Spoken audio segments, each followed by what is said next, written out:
Bonjour à tous, j'espère que vous allez bien. Moi, ça va super, je suis en vacances à la campagne, au calme, au vert, et ça fait du bien. Et j'ai même eu le temps, ou peut-être que j'ai juste réussi à prendre le temps de finir un roman français, donc La Nuit des Temps de Barjavel, René Barjavel.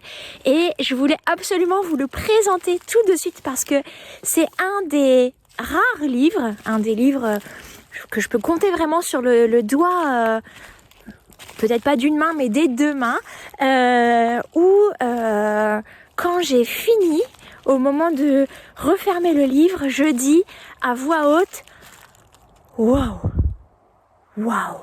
Et ça, c'est rare. Ce « waouh », c'était un peu parce que j'ai été surprise par la fin du roman, mais aussi pour évacuer toute une tension qui s'était accumulée. Parfois le waouh, c'est pour évacuer toute l'émotion que j'ai ressentie. Donc voilà, la Nuit des Temps de Barjavel m'a beaucoup plu et c'était la première fois que je lisais, parce que c'est pas trop mon genre habituellement, un livre dit de science-fiction, mais qui a une base, un cadre tout à fait réaliste. Alors Barjavel a écrit ce roman en 1968, enfin entre 1966 et 1968. À l'origine, l'idée était pour faire un scénario de film, mais parce que je pense à cause du décor, à cause de toute la description du monde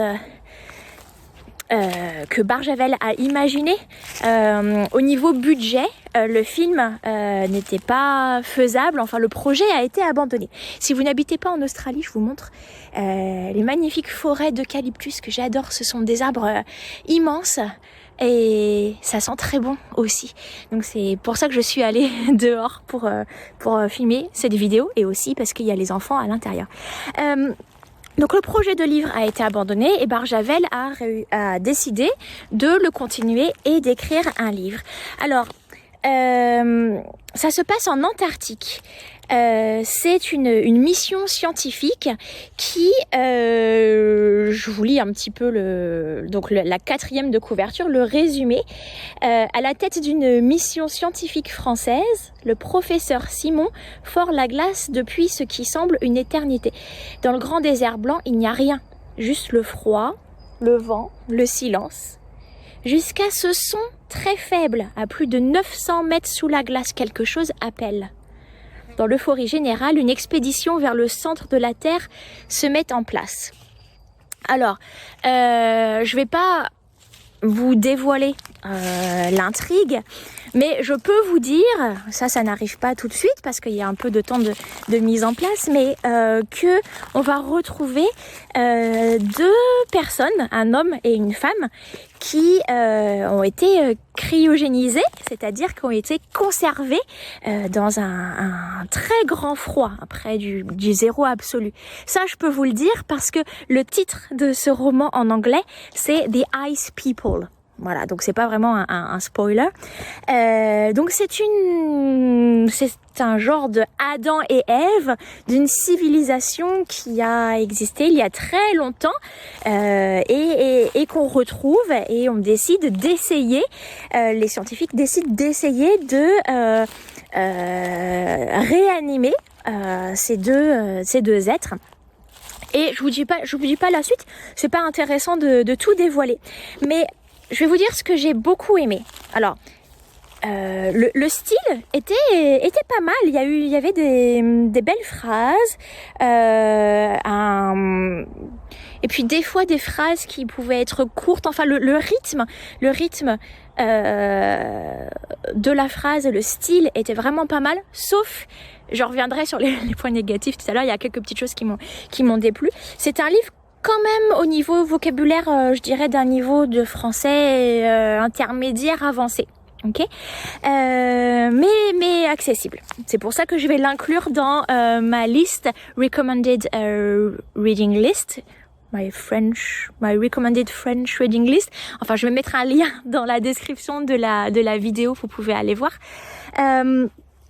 Et donc voilà, c'était un style qui était pas mal. L'histoire, oh là là, une intrigue vraiment, j'ai trouvé vraiment très bien ficelée. J'ai été surprise.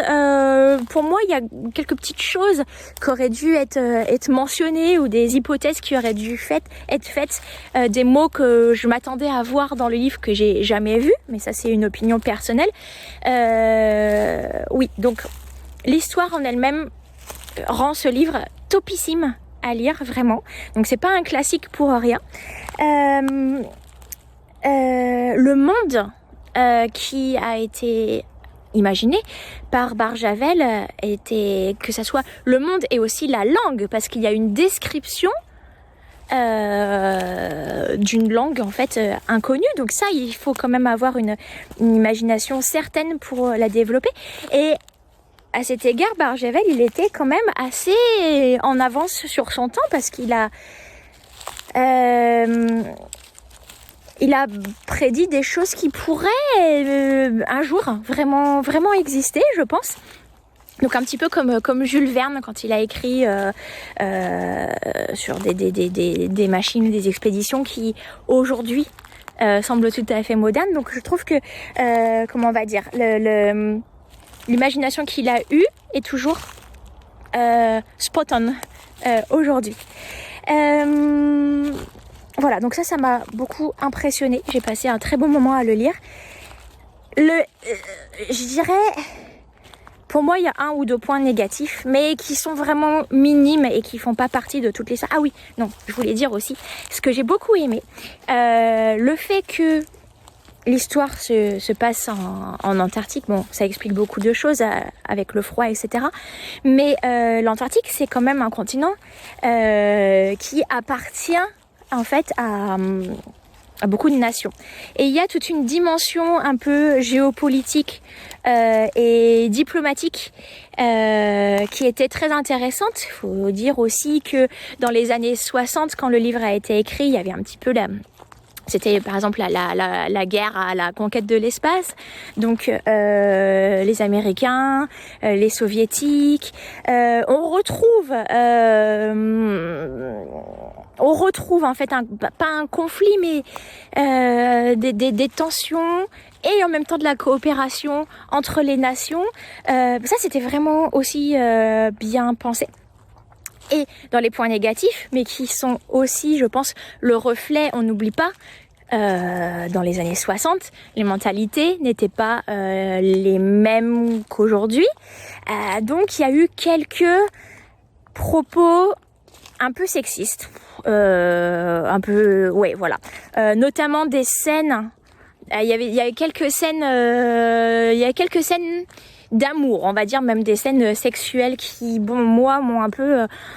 j'ai trouvé que c'était vraiment écrit du point de vue d'un homme, mais bon, c'est pas toute l'histoire, donc c'est un détail. Et j'ai trouvé, je crois, 2 fois le mot nègre, qui moi me choque beaucoup, mais à l'époque on l'utilisait plus qu'aujourd'hui et c'était sans doute aussi moins péjoratif. Donc voilà, faut le replacer dans le contexte de la période à laquelle il a été écrit. Voilà ce que je voulais vous dire. Encore une fois, je l'ajoute à ma liste de lectures que je vous recommande en français. D'ailleurs, si vous suivez le lien et que vous achetez le livre, Amazon me verse une petite commission. C'est le même prix pour vous et un petit bonus pour moi. Voilà, si ça vous tente, allez-y, n'hésitez pas. Et puis laissez-moi un commentaire pour me dire, ou écrivez-moi pour me dire ce que vous avez pensé de ce livre. Merci, à la prochaine.